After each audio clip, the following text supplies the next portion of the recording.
ఏంది ప్రభాస్ ల్యాండ్ ఏంది?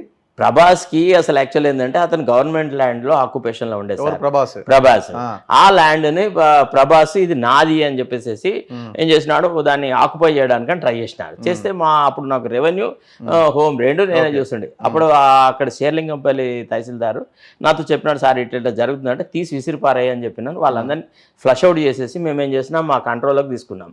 తీసుకున్న తర్వాత వాళ్ళు ఏం చేసిన హైకోర్టులో కేసు వేసినారు. ప్రభాస్ వేస్తే ఆ కేసు నేను ఆర్గ్యూ చేసిన తర్వాత కేసు మేము గెలిచినాం. ప్రభాస్ కి ల్యాండ్ ఇవ్వాల్సిన అవసరం లేదు, గవర్నమెంట్ గెలిచింది. గెలిచిన తర్వాత ప్రభాస్ కి ల్యాండ్ ఇవ్వాల్సిన అవసరం లేదు, ఇది ప్రభుత్వ భూమే, ఈ విషయాన్ని వేరే చోట తేల్చుకోవాలని అన్నారు. ఆ తర్వాత ఏమైందంటే ప్రభాస్ ఏం చేసినాడు, కుక్కడపల్లి కోర్టు లోపల ఒక సూట్ వేసినాడు. ఆ సూట్ లో ఆ జడ్జిని మేనేజ్ చేసుకొని హైకోర్టు డివిజన్ బెంచ్ ఇచ్చిన ఆర్డర్లను చూపెట్టకుండా ఒక ఇంజంక్షన్ తీసుకొచ్చినాడు. ఒక ఇంజంక్షన్ తీసుకొని వచ్చేసి దాని ముసుగు లోపల మళ్ళీ కంట్రోల్ చేసుకోవడానికని పోతే మేము దాన్ని ఆపినాం. నాకు తహసీల్దార్ గారు ఫోన్ చేసినారు. తహసీల్దార్ ఏం చెప్పినా అంటే నాకు పోలీస్ ఎయిడ్ లేకుండా నేను పోయేటట్టు లేదు అని అన్నారు. అంటప్పటికి నేను అన్నా, నాకు ఇప్పుడు వెంకటరెడ్డి అని ఒక సిఐ ఉండే మాదాపూర్, నేను అన్నాను, అరే అడిషనల్ కలెక్టర్ ర్యాంక్లో ఉన్న తహసీల్దార్ అడిగితే నువ్వెట్లా అయ్యావు, గవర్నమెంట్ ప్రాపర్టీస్ ప్రొటెక్ట్ చేయాల్సిన అవసరం నీది కదా, యూ హ్యావ్ టు ఎక్స్టెండ్ అని చెప్పి పోలీస్ ప్రొటెక్షన్ ఇప్పించేసి ఆ ల్యాండ్ని మేము ప్రొటెక్ట్ చేసినాం. చేసిన తర్వాత వీళ్ళు నాకు ఫోన్ చేసామంటారు, నీకు ఎవడిచ్చినాడు ఈ అధికారం, నువ్వెందుకు ఈ విషయాలలో తలదూరుస్తావు, నీ అయ్యే ఇంటికి వస్తుందా, నీకు వస్తుందా, నువ్వేమన్నా పెద్ద అందరినీ ప్రొటెక్ట్ చేయాల్సిన బాధ్యత నీ నెత్తి మీదనే ఉందా అన్నట్టుగా మాట్లాడు.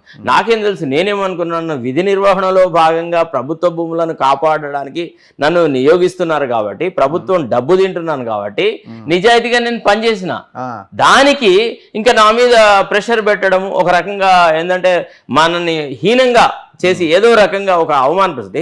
సెల్ఫ్ రెస్పెక్ట్ ఉన్న వ్యక్తి ఎవడు కూడా సెల్ఫ్ రెస్పెక్ట్ తో రాజీ పడుతూ ఉండాల్సిన అవసరం లేదు. ఆఫ్టర్ ఆల్ నువ్వు ఇచ్చే అదే కోరుకున్నారు, ల్యాండ్ గవర్నమెంట్ కి రావాలని కోరుకోలేదు. ఆ తర్వాత మళ్ళీ వాళ్ళు సార్ మీకు తెలుసా, పెరిఫెరీలో మేమైతే ల్యాండ్ తీసుకొచ్చినాము, అయితే ఆ తర్వాత వీళ్ళు స్టెప్ మారిపోయింది. అన్ని రాజకీయాలు మార్చినారు. మీరు నమ్మరు, పెరిఫెరీలో ఉన్న ల్యాండ్స్ అంటే first tenure of the government ఏవైతే CS-17, CS-14, CS-13, CS-9, CS-7 అని ఇట్లా ల్యాండ్స్ ఉంటాయి అన్నమాట. ఇవన్నీ సివిల్ సూట్స్.